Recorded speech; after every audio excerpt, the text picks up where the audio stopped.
വീട്ടുകാരെ വിളിക്കുക, കുടുംബക്കാരെ വിളിക്കുക, അതുപോലെ തന്നെ മറ്റുള്ളവരെ അറിയിക്കുക, ഫാമിലി ഗ്രൂപ്പ് ക്രിയേറ്റ് ചെയ്യുക, നമ്മൾ വെരിഫിക്കേഷൻ സമയത്ത് അപ്ലോഡ് ചെയ്ത ഫോട്ടോസ് മോർഫ് ചെയ്യുക, അല്ലെ, നമ്മുടെ വീട്ടിലേക്ക് വരിക, നമ്മുടെ ജോബ് പ്ലേസിലേക്ക് വരിക, വർക്ക് പ്ലേസിലേക്ക് വരിക. ഭയങ്കരമായ കലാപരിപാടികളാണ്, അല്ലെ. കാരണം എന്താണ്? ജെനുവിൻ റീസൺസ് കൊണ്ട്. സപ്പോസ് അതൊരു ജോബ് ലോസ് ആയിരിക്കാം, അല്ലെങ്കിൽ മെഡിക്കൽ റീസൺസ് ആയിരിക്കാം, അല്ലെങ്കിൽ നിങ്ങളുടെ ബിസിനസ് ലോസ് ആയിരിക്കാം. അതുകൊണ്ട് നമ്മൾ കുറച്ച് EMIs മുടങ്ങി, അല്ലെങ്കിൽ അറ്റ്ലീസ്റ്റ് ഒരു EMI നമ്മൾ കുറച്ച് ദിവസം വൈകി.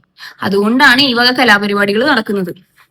അങ്ങനെ വരുമ്പോൾ നിയമപരമായിട്ട് നമുക്ക് എന്ത് ചെയ്യാനായിട്ട് പറ്റും, അല്ലെങ്കിൽ നമ്മളെ പ്രൊട്ടക്ട് ചെയ്യുന്ന റൂൾസ് ഏതൊക്കെയാണ്? First thing, as per the RBI guide lines ഒരു 4 റൂൾ ഉണ്ട്.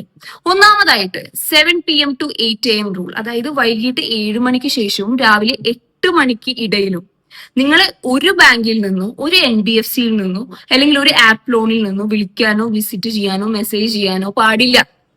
രണ്ടാമതെന്ന് പറഞ്ഞു കഴിഞ്ഞാൽ നോ ഷെയിം ക്യാമ്പയിൻ, അതായത് നിങ്ങളെ ഡിസ്റെസ്പെക്ട് ചെയ്യുന്ന അല്ലെങ്കിൽ പബ്ലിക്കലി ഷെയിം ചെയ്യുന്ന ഒരു കാര്യങ്ങളും, ഡിഫമേഷൻ ചെയ്യുന്ന ഒരു കാര്യങ്ങളും ചെയ്യാനായിട്ട് പാടില്ല, ഇൻക്ലൂഡിങ് ഈ മോർഫിംഗ്. അതുപോലെ വീട്ടിൽ വന്ന് പബ്ലിക് നോയിസൻസ് ഉണ്ടാക്കുക, ക്രിയേറ്റ് ചെയ്യുക, ഒരു ഡ്രാമ ക്രിയേറ്റ് ചെയ്യുക, മറ്റുള്ള കാര്യങ്ങൾ.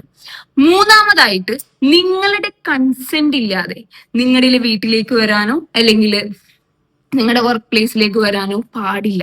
നാലാമതായിട്ട് ഒരു തേർഡ് പാർട്ടിയോട് പോലും നമ്മുടെ കേസ് ഡീറ്റെയിൽസ് നമ്മുടെ കൺസെന്റ് ഇല്ലാതെ പങ്കുവെക്കാനായിട്ട് പാടില്ല.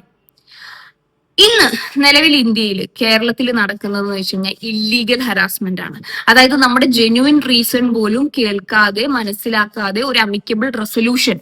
എന്താണ് ഈ അമിക്കബിൾ റെസൊല്യൂഷൻ? OTS പോലെ, അതായത് വൺ ടൈം സെറ്റിൽമെന്റ് പോലെ ഒരു നെഗോസിയേഷൻ, അതായത് നമ്മുടെ ഔട്ട്സ്റ്റാൻഡിങ്ങിലുള്ള ഒരു വേവറോ മറ്റുള്ള കാര്യങ്ങളോ ഷെയർ ചെയ്യാതെ അല്ലെങ്കിൽ അതിനെ പറ്റിയിട്ട് ഡിസ്കസ് പോലും ചെയ്യാതെ ഈ പറഞ്ഞ ക്ലയൻസിനെ കംപ്ലീറ്റ്ലി ഡിഫെയിം ചെയ്യുന്ന രീതിയിലുള്ള ഹരാസ്മെന്റ് നടക്കുന്നത് കൊണ്ട് തന്നെയാണ് ഈ പറഞ്ഞ കഴിഞ്ഞ ഒരു 5 വർഷമായിട്ട് ഈ സൂയിസൈഡ്സ് മറ്റുള്ള കാര്യങ്ങളൊക്കെ വരുന്നത്.